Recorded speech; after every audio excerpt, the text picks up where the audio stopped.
Thursday was an off day for the Orioles, but that doesn't mean it's an off day here on the podcast. We got a fun interview coming up for you. Kade Povich will be joining the pod. Came over to the Orioles in the Jorge López trade, already looking pretty good in Double-A with the O's. We'll talk to him, plus do a little Farm Friday segment, and we would get you ready for a huge Orioles Red Sox series coming up this weekend. But that's all coming up on this episode of the Locked On Orioles podcast. You are Locked On Orioles, your daily Baltimore Orioles podcast. Part of the Locked On Podcast Network, your team every day. Hey there, Orioles fans. Today is Friday, September 9th, 2022, and welcome back in to the Locked On Orioles podcast, part of the Locked On Podcast Network, your team every day. As always, I'm your host, Connor Newcomb. And coming up on today's episode, we're going to start with a little Farm Friday segment, taking a look at a pitcher and a hitter who has performed well at each of the four Orioles minor league levels over the last 2 weeks. Then we'll talk about another guy who's performing well in the minors, and we'll actually talk to that guy. That is Kade Povich, the left-handed pitcher who the Orioles acquired from the Minnesota Twins in the Jorge López deal back on deadline day. Cade, who is now up in Double-A, talks about reacting to the trade, his time with the Orioles, him on the mound, and everything else in between. Then at the end of the pod, we'll get you ready for Orioles Red Sox, big 3-game series. O's trying to stay in the playoff hunt this weekend. But that's all coming up on this episode of the Locked On Orioles podcast, which is brought to you by BetOnline.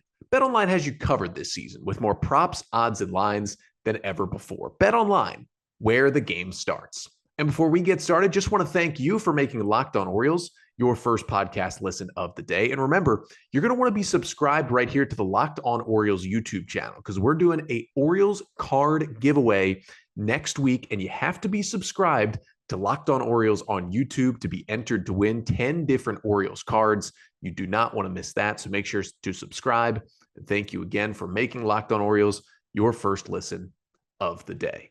For your first listen today, let's start with a Farm Friday segment. We've been getting to multiple Fridays throughout the season here on the podcast just to take a look at the minor leagues because, frankly, the Orioles have been, if you've noticed, a whole lot better at the major league level this year than they have been in years past. So on this podcast, we've been a little less focused on the minor league level, but want to dive in and keep you updated on how some guys are doing at each of the Orioles full season levels. We'll talk about a pitcher and a hitter and how they've done over the last 15 days in that uniform. So let's jump right into it with the AAA Norfolk Tides.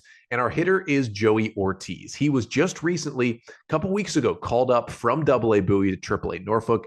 The shortstop was a 4th-round pick of the Orioles back in 2019 out of New Mexico State. Dealt with a shoulder injury, couple different injuries that wiped out a lot of his 2021 season. But he came back this year. The bat came back. The defense is elite. It always has been.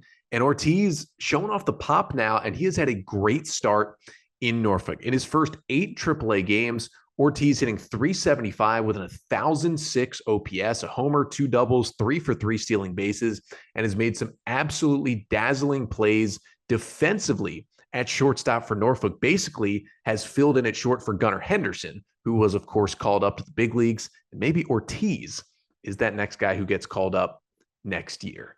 Then on the pitching side, going to go with the right-hander Chris Vallimont. Now, Vallimont was claimed off waivers by the Orioles from the Minnesota Twins earlier this season. Vallimont was actually at one point a fairly highly ranked prospect with the Twins, and some consider him still a top 30 prospect in the Orioles system. But the Twins put him on the 40-man roster this year to avoid him getting taken in the Rule 5 draft. But his command issues were so bad for Minnesota in Double-A, they decided to DFA him off the 40-man roster. Well, the Orioles claimed him, put him in Double-A. He dominated, put him in Triple-A, and he had some early struggles with the Norfolk Tides, but he has certainly settled down. And in his 2 appearances over the last 2 weeks for the Tides, 8 scoreless innings for Vallimont, just 4 hits allowed with 7 strikeouts. And here's the key: 1 walk in those 8 innings for Chris Vallimont. His whole career has been elite stuff, great fastball, crazy good breaking stuff. But 75% of the time, he's had no idea where it was going.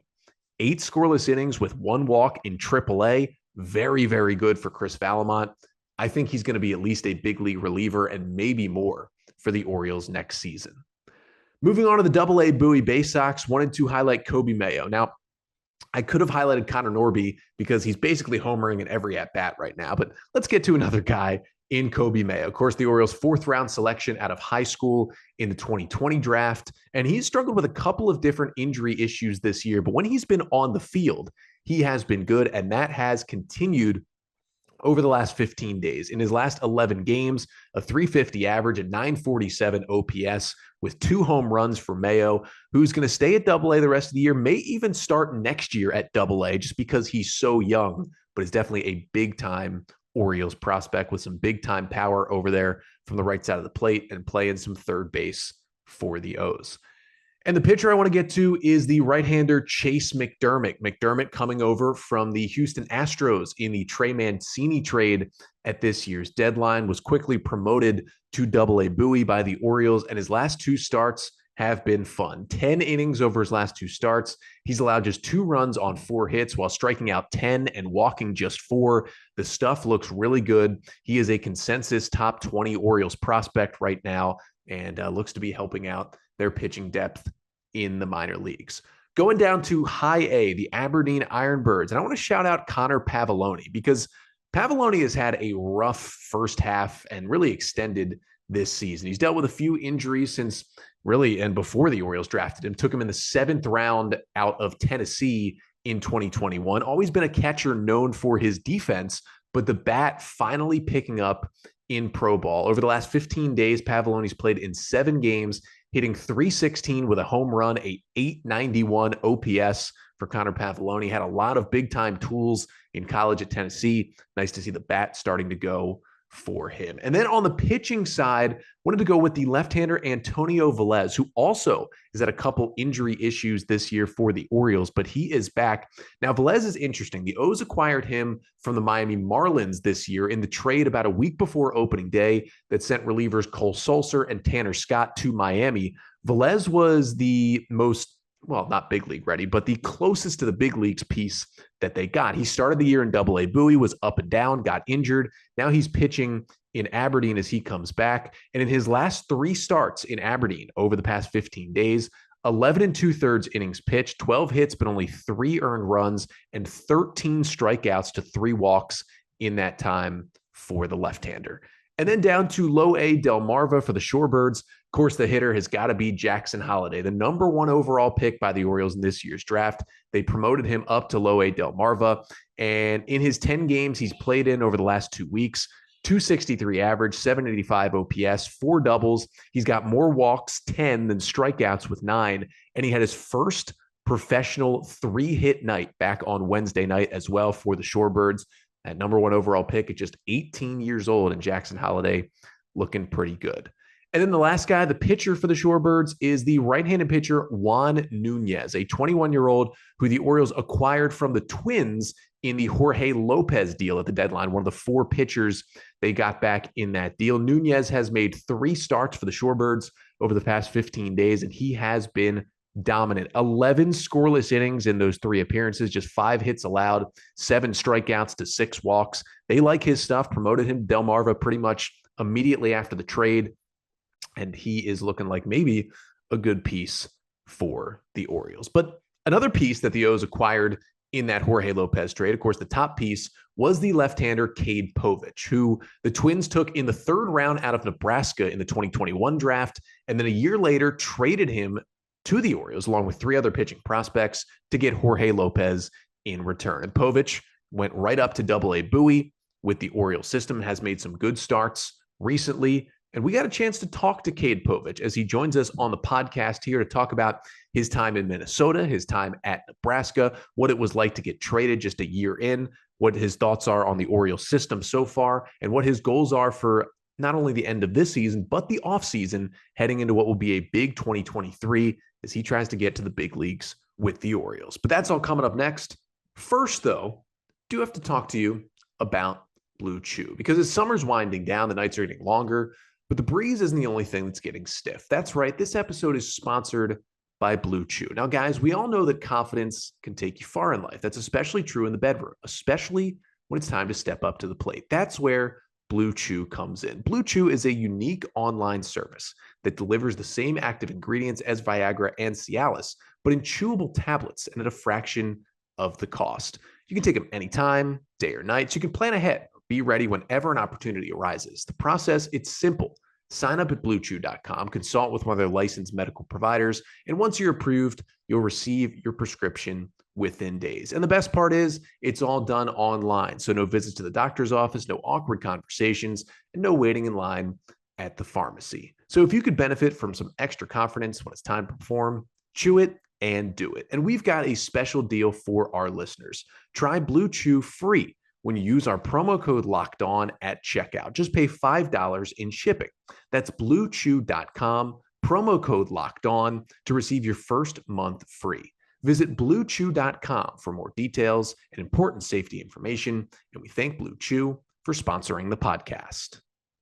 All right, so we welcome Kade Povich into the podcast. Of course, one of the Orioles' newest left-handed pitchers came over at the trade deadline this year. And Kade, first of all, thank you so much for hopping on the pod. Yeah, of course. Thanks for having me. Yeah, so, I mean, obviously we got to start with this. You're in the Twin system for just over a year, and you get dealt after 1 year in minor league baseball. Kind of what was that initial reaction that you were getting traded at the deadline to Baltimore? It was shocking a little bit at first, I think. I mean, everybody knows the trade is something that you can get dealt in, and, it's a business and anything can happen at any time. But I feel like being the first year, that's not something you really necessarily expect right away. So it was definitely a little bit of a shock at first.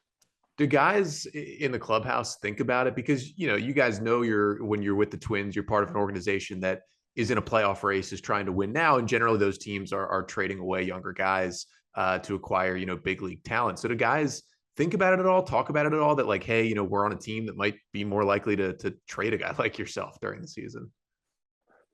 I think some of it, I think there was like a lot of joking around, kind of messing with different guys on the team as far as the deadline. And obviously it wasn't a surprise that there were probably going to be some moves made.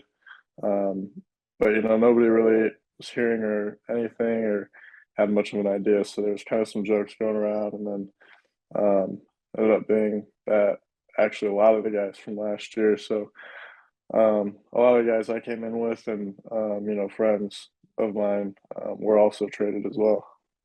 So how is the adjustment to the East Coast going so far? Because I know you're a guy who grew up out west and you went to college in Lincoln and obviously playing in the Twin system. So how's that adjustment going now that you're in Bowie?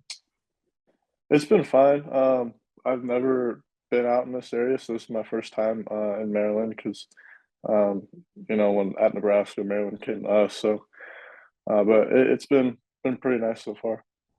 Yeah, and in terms of being in this O's system, I know they gave you a little taste of Aberdeen, and the O's figured you were ready for Double-A and called you up to Bowie. So, I mean, what was it getting that promotion like? Because I know for a lot of guys, they say that the biggest jump that you can make in the minor leagues is high A to Double-A. So, how do you feel that jump has gone so far? I think it's gone pretty well so far. I've always been a guy that wants to compete at like the next level, whatever that is, and whatever the highest level is that I can be at. And at the end of the day, it's still pitching. Guys obviously get a lot better, so you have to be a little bit better in certain aspects. But it's kind of just another step in the process. And you don't have to dive into any of the big time details, but what's some of the stuff that the Orioles coaches have talked to you about? Any of the stuff that you've been working on in these few starts and obviously in between as well on your work days so far since joining the Orioles organization? For the most part, I think we're still it's kind of still in the stage of just kind of do your thing. We're in the end of the season, so there hasn't been too much of like sit down and look over a ton of stuff. They basically have told me I've had a good year so far, and we can look deeper into certain things in the off season as far as mechanics or certain more specific things. But for the most part, it's been, I think, just diving into hitters, looking at some pitch usage stuff, and just figuring out what is going to lead to the best success in my next start. And, I know obviously you're a different pitcher now, at least in some instances than you were at Nebraska. What do you feel like is the biggest difference between Kade Povich, the college pitcher, and Kade Povich, the professional pitcher so far? I think there's actually a few different things. I mean, obviously, a little bit more velocity now, able to throw harder. Um, and I've kind of been able to understand where pitches play better. I think the whole thing in college and even before college was, pound the bottom of the zone, and all this. And with the way my fastball plays and the way kind of analytics and all that stuff shows, the top of the zone is where I should be throwing that. And in college, I think I used my curveball more often than my slider. I think I barely used my slider in college. And now that's kind of been a pitch that I feel like I can go to a lot of times to get swing and misses, and even strikeouts. And, just being able to round everything out, and kind of use each pitch in the right situation, rather than picking a specific few. Does it help a little bit in the minor leagues where, versus a college start at the end of the Big Ten season, you might be, you're going to be focused on the best pitch that's going to get a guy out every single time. Whereas maybe in a minor league start, you might be told, hey, you're going to work on this pitch a little more today. Does that help you kind of develop a repertoire in the minor leagues? A little bit. I think it just gives you the idea of, going out to you have a specific focus, and you're just at the same time you're trying to perform, but at the same time you're trying to get better and continue rounding everything out so that you can move up at the next level. And so I think that'll kind of plays a part and helps out a little bit. Yeah, and you've talked about Nebraska a little bit. Obviously, a very storied college baseball program that you got to play for, pitch there for the Huskers before getting drafted back in 2021 in the third round by the Twins. What's kind of your best memories from pitching at Nebraska and pitching at a place where college baseball really does mean a lot there? Oh man, I mean, growing up there and going to games and seeing guys like Alex Gordon and Jabba Chamberlain and Aaron Bummer play in college. Just looking back and remembering those times and when I was younger, and then being able to step on Haymarket for myself on Friday and throw in front of all those fans. And I mean, the fans, there's nothing like it. Like we won the Big Ten regular season because we didn't have a tournament my last year, and we did that away. And so we came home after winning that for our last weekend, and we played Michigan. And I mean, they packed that stadium more than I think I've ever seen, and they got loud. And it was just an unbelievable experience and a dream come true.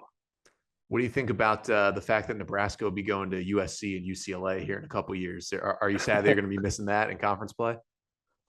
A little bit. Those are two very talented baseball programs, and I mean, obviously some beautiful ballparks and some beautiful areas. So hopefully they can get there early in the season, get out of the cold a little bit. Yeah, that'll. I think a lot of Big Ten teams will be happy about that. Maybe a little March series in LA won't be the worst thing for teams like Nebraska, Minnesota, Michigan. I'm sure they won't hate that at all. But kind of back to your time with the Orioles now, as you've entered the system, couple starts in Aberdeen, 3 starts in Bowie so far. I know, we're coming up on the end of the season. Obviously, you guys, the Bay Sox, are in a playoff hunt, so you're hoping for maybe another start or 2 more in the postseason. But you have a few starts left. Do you have any goals for these last couple of starts in Double-A before you hit the offseason? I think the only goals I really have are continue doing what I'm doing.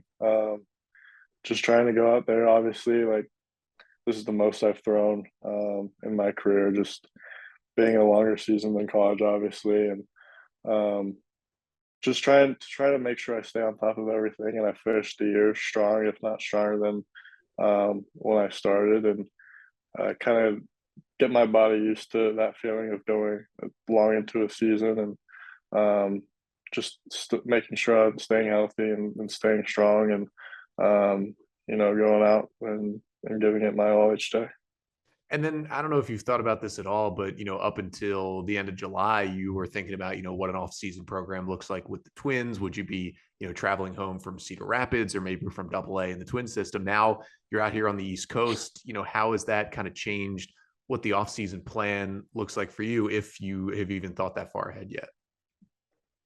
Yeah, I'm not too sure yet. I think for the most part, at least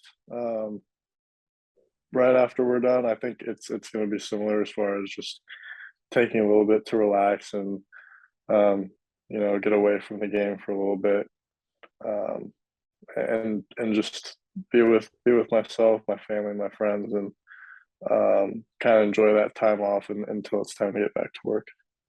So you've come over to this O's system and obviously working with a lot of very intelligent coaches who are helping you out, but also a lot of talent, especially on this Bowie team, as you guys make this playoff push here at the end of the AA season. As you watch these other guys work out in the pen, you watch these guys on the mound, who on your own team right now, kind of stuff-wise, presence-wise on the mound, who impresses you when you get to watch them from the dugout? Yeah, I mean, I feel like I'm impressed a little bit with everybody. I feel like it's weird because you see some guys playing catch and you're like, oh, they look like they might be all right, like their stuff moves pretty decent, and then you see them get out on the mound and actually like let everything eat and throw everything, and you're like, oh my god, like that's moving. And I think overall, like, our whole staff is pretty nasty, and I think we're definitely in a good position with pitching and everything. And so I think it's hard to put that label on just one guy when our whole staff, I feel like, has been able to go out there and perform each day. Is there anybody with a certain pitch that you just wish you could have in your arsenal? Not really. I feel like I have too many pitches as it is. Well, then I got to get to the next question about your teammates. Then obviously everybody's got good stuff. When you guys are in the dugout, you come in after the third or fourth inning, you're watching the team hit. Like, who's bringing the energy? Who in there is keeping everybody on the top step and keeping things loose? Oh gosh. I mean, everybody's kind of riled up about everything. I feel like it's just kind of, I feel like everybody is just in it together. I feel like there's no one guy that's really needing to get people up or get the energy going. I feel like everybody has the same idea that we want to win, and that we need to bring the energy every day. So it's kind of one of those things that you always feel like there's one guy that's like pushing everybody up and everything, but this is one of those situations that everybody has the same goal and knows what they need to do, and I think that's what's led to success as far as when I've been here, what I've seen. And what do those in between days look like for you on days you're not starting? What kind of does that routine look like?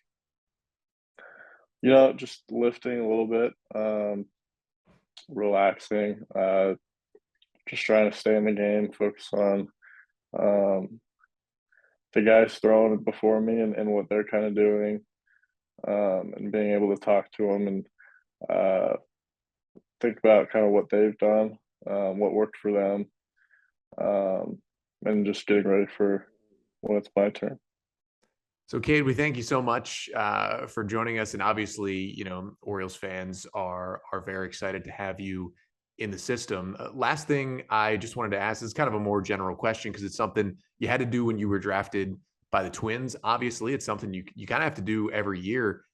How do you go about? I know you've worked with Cody Roberts and Maverick Hanley so far as catchers, and obviously worked with multiple different catchers in the Twin system. Just how do you go about building that relationship, especially, I mean, it's got to be tough when you get traded over in the middle of a season to, develop that trust with your catcher, especially when you're being caught by two different guys, throughout the rest of the year. So they know your stuff, they know to trust your stuff. And how do you guys kind of build that relationship? Right. I mean, I think it was good before each start, before I threw to both of them, they caught my pen prior so that they could get a little a little bit adjusted to kind of my movement and the stuff I throw. And you know, a lot of it is they obviously know this league a lot more than I do, and a lot more of the guys. And so it's kind of a learning process, a growing process at the start of the game to figure out what's working and what pitch might be better than another. So it's a little bit of them learning me and me learning them, and you know, at the end of the day, I'm going to trust them a little bit more just because they're experienced and really intelligent, and their pregame prep going into studying the hitters is very high. So you know, and watching them in games before me, it's really easy to trust me and just making sure that we're on a good line of communication, and it's gone really well so far.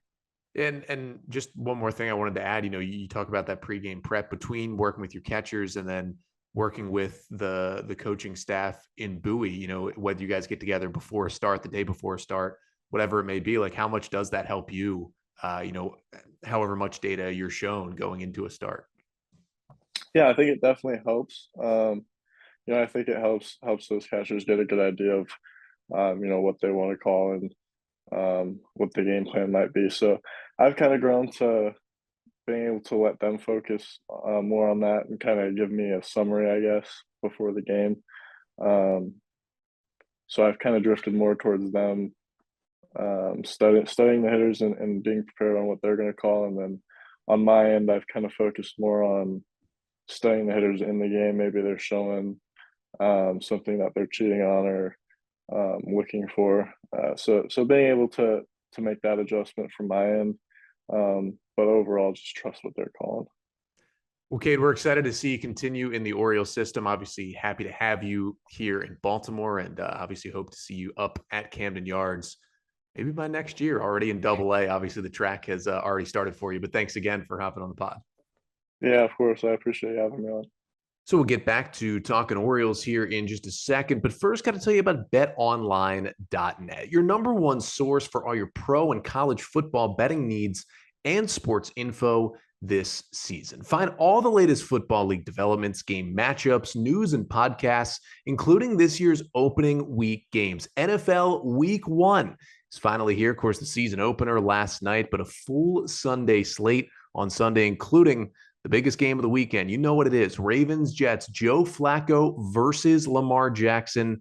Flacco facing his old team for the first time. And BetOnline is also your continued source for all your sports wagering info. They got live betting, esports, scores, the fastest way to check in on all your favorite sports and events, not just football, but of course, as the Major League Baseball season goes in to the final month as well. So head to the mobile site today or desktop website as well. Learn more about the trends and the action at BetOnline, where the game starts.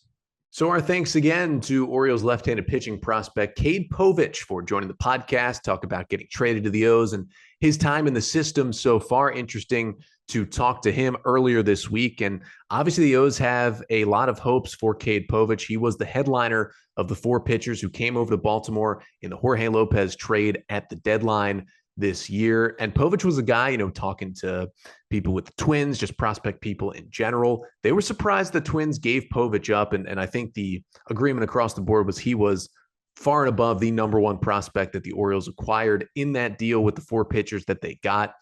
And the talk is, you know, he could be major league ready by some point, you know, after the All-Star break next year, if things go well in Bowie, and obviously if he pitches well in Norfolk next year as well. But he's got some good stuff from the left side, you know, talking about developing those breaking balls, developing the changeup as well. He's got a good fastball and an exciting prospect, certainly in the Orioles system. But back at the major league level, of course, the Orioles, after an off day Thursday and a rough series this week, dropping 3 out of 4 to the Toronto Blue Jays and moving further back in the wild card chase. The O's have some big games coming up, 25 games left in the season. They trail by 4.5 games, and the comeback starts here. You've got the reeling Boston Red Sox coming into Oriole Park at Camden Yards. Red Sox 67-71. Pretty much dead and buried in terms of the wild card race. They're just playing for pride at this point. And the O's will try and take a series here from Boston. Of course, the last time they played, Orioles took 2 of 3, with the final game being the Little League Classic. The O's are 7-5 against the Red Sox so far this season. They do have another 4-game series coming up at Fenway Park later this year as well. But a Friday, Saturday, Sunday series starts with a Friday night game, 7:05 p.m. Eastern time. Brayan Bello, the rookie, will start for the Red Sox, the right-hander who is coming off by far the best start of his career after some rough outings early. He had a really good one on Saturday against the Rangers, 6 scoreless innings, 3 hits, 5 strikeouts, and 1 walk. He's got some good stuff. He's a top pitching prospect for the Red Sox. Hasn't brought it all together too much at the major league level in his first 8 appearances, but his last one certainly was his best. We'll see if he can build off that. And he'll go up against Austin Voth, who you could argue that since the Orioles claimed him from the Nationals and put him in the rotation, he's been the O's best starter, but he did not get very deep into the game his last time out. On Saturday against the Athletics, he threw only 3 1/3 innings. Remember, Keegan Aiken had to come in and get him out of that bases-loaded jam. Voth was only charged with 1 earned run, but it could have been much, much worse.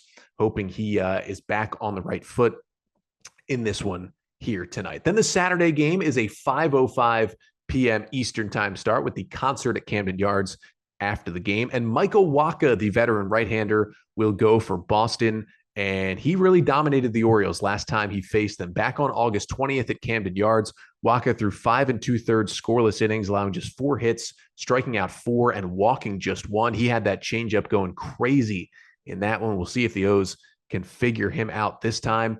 And for Saturday, the Orioles not yet named their starter, but the plan at this point would be for Jordan Lyles to make his return to the rotation on Saturday. Of course, Lyles was supposed to start game 2 of the Orioles doubleheader against the Blue Jays on Monday. He was feeling sick when he woke up, pushed back to game 2, tried to warm up, just couldn't go. O's had to scratch him and start Keegan Aiken in that game. He's been getting over a stomach bug. He was back with the team Wednesday. So if all is good, he will most likely start Saturday because that was initially Spencer Watkins' scheduled start. But Watkins, of course, on Wednesday was optioned down to AAA Norfolk to make room for Tyler Wells, who was activated off the injured list and started Wednesday's game for the Orioles. Watkins has been solid all year, but had been really bad his last 3 starts. He goes to AAA. Looks like Tyler Wells will take his spot in the rotation, and Jordan Lyles should pitch on Saturday night. And then on Sunday for the series finale, the veteran, the 42-year-old Rich Hill, the lefty, goes to the mound for the Red Sox. Now, he hasn't been good his last 2 starts. 4 innings, 4+ runs allowed in each of his last 2 starts. And he also wasn't good the last time he faced the Orioles. Back on May 30th at Fenway Park against the O's, 4 innings, 6 runs, 7 hits, 5 Ks, and 2 walks. Ryan Mountcastle and Ramon Arias each hit home runs off Hill in that game, which was a 10-0 Orioles victory to complete a series win up in Boston.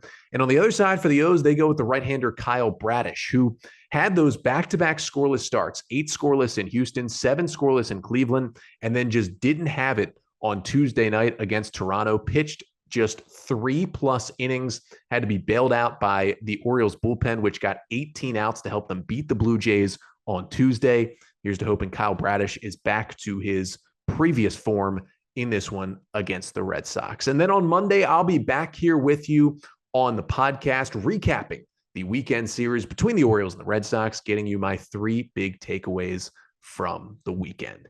But until then, I'm Connor Newcomb, and this has been the Locked On Orioles podcast, part of the Locked On Podcast Network. Your team every day.